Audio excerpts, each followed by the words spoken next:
بسم الله الرحمن الرحيم inagoo ku kulansan caawa golaha ninkiisa golaha shacabka Soomaaliyeed anigoo ah Maxamed Cabdalle marar badan meeshan aynu ku kulannay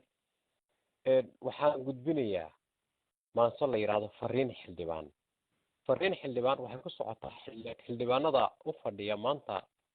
inay doortaan ama caawaba u fadhiya inay doortaan madaxweynaha soo socda 4 sano soo socota Soomaaliya fariintan hadaba waxaan u gudbinayaa xildhibaanada Soomaaliyeed insha Allah maasaduna sidoo ku bilaabmaysaa xildhibaan dadweynow darajiyo xil helayow dumad shacab xambaartow anigoo ogdowg iyo dariiqaad ku xulan tahay taa ahayn ku diimoon waan ku digayaa waan kula dardaarmiyaa caawa uuna dood garo nin damiirku dilan yahay dalka aan danaynayn dadka aan u diirnixin xaraan durduurto ka dibiray xatooyada cadaawuhu dirsanayaan u dabco shisheeyaha danahooda fuliyo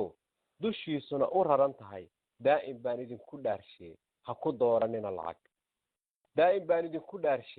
ha ku dooranina lacag haddii kale dayuus iyo daa'in caasibaad noqon dalka iibiyaad noqon diinta baylashaad noqon dadka mowtiyaad noqon dunidana ku ceebow aakhirana dugli'i dooqaanka jahanabo ayaa lagugu dalaqseen weyday labadii daarood ibliis doora weynow ayaa daakhil hoosiyo deer wada gelaysaan waan ku digayaa waan kula dardaarmiye caawa uuni dood garo dayma dheeri yeesho waxaad maal daldalateen xaqa dalam ka siiseen ama dollar gurateen duudsideen agoomaha day nagu lugoyseen anigoo ogdowg iyo dariiqaad ku xulan tahay taa ahayn ku diimoon waan kula dardaarmiye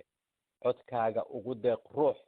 dalka iyo diintiyo dadweynaha daryeelo xilka daadahayn kara qaran daadahayn kara ku danaysi reer hebel aan darajo moodayn caadilnimo ku dayasho leh daacadkii wadaniyo dawladnimada hanan kara dadweynaha midayn kara dulligiyo gumaystaha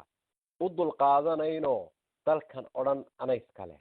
cidna amar ka doonayn dhibta naga daweyn kara rajadeena dumi kara xukunkana ka daadega kolka dalabka laga helo doorashada la loolamo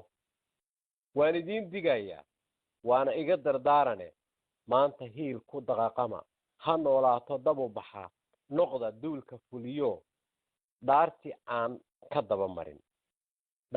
daba marin dalka noo badbaadsho taariikhda duuga leh diiwaanka lagu qoro war taariikh yeesha oo maanta dhaxal ka taga maansad intaas ku soo gabagabeynaya insha Allah